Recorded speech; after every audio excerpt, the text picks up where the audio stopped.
What's up, guys? Your friend eFlow here. Today I'm going to go ahead and bring you guys a full day of eating. So for breakfast I'm going to go ahead and do some raspberries and banana. I went ahead and I also measured this out. I'm also going to do protein bar. I went ahead and I measured this out. That way I have a much better idea for what I'm eating, and I'll be doing that for everything I'm doing today, and then I'm going to be tracking it all, tracking the macros, tracking the calories. And I've decided to do that because like I had mentioned in my last couple weeks, my progress has kind of staggered off, and that has a lot to do with me just getting too lax with my diet and probably eating a lot more than what I felt like I was eating, just because, oh, well, I'm not going to bother tracking this, it's about this much. And more than likely I was going over there.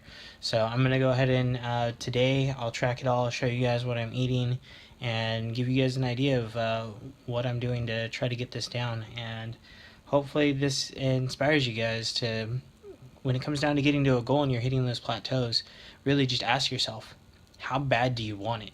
And if you want it bad enough, you will go through the couple extra minutes it takes to measure out your food and track it. It's not that big of a deal. This is how we know I'm getting serious about this. I'm gonna measure out my snack here, which is just gonna be some cashews that I eat while I'm sitting at my desk. Give myself about an ounce worth, or one serving. Grams, ounces, 28 grams, 1 ounce. There's my snack.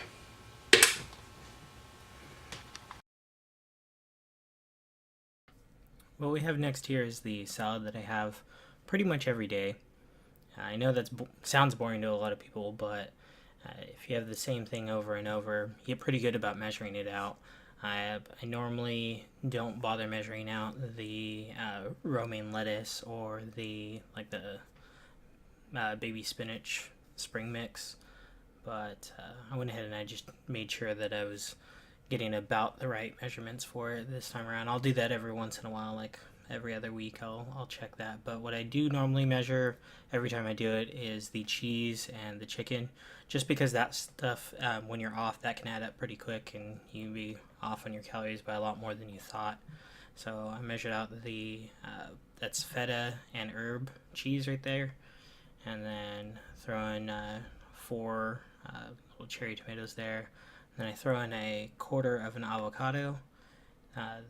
This one was not quite ripe as I normally have them, so it was a little bit harder to cut up. But you can just use whatever you want to fill in there. I usually use the avocado to give myself some healthy fats for the day.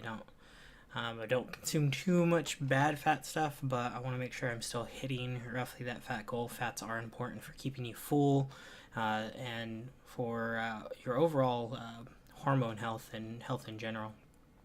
Then we move on to the chicken next. I do about 4 ounces of chicken. I just happen to have some leftover barbecue chicken. And then I go ahead and I cut that up. You can throw whatever meats you want into these things, whatever is you like the most. I happen to enjoy chickens in my salad, and I think that's what most people do. But the most important thing is here, don't cover your salads in ranch. That just makes them not healthy anymore. So I go ahead and I do salsa. Alright, and here we have what will be the last meal of the day for me.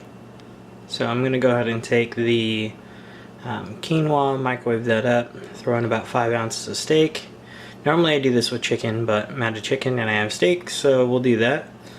And then I'm going to throw in about a quarter of that container of the guacamole, and throw in some sriracha with that.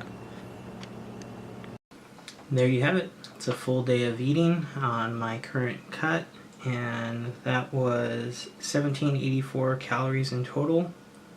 And we hit 140 carbs, 62 grams of fat, and 161 grams of protein.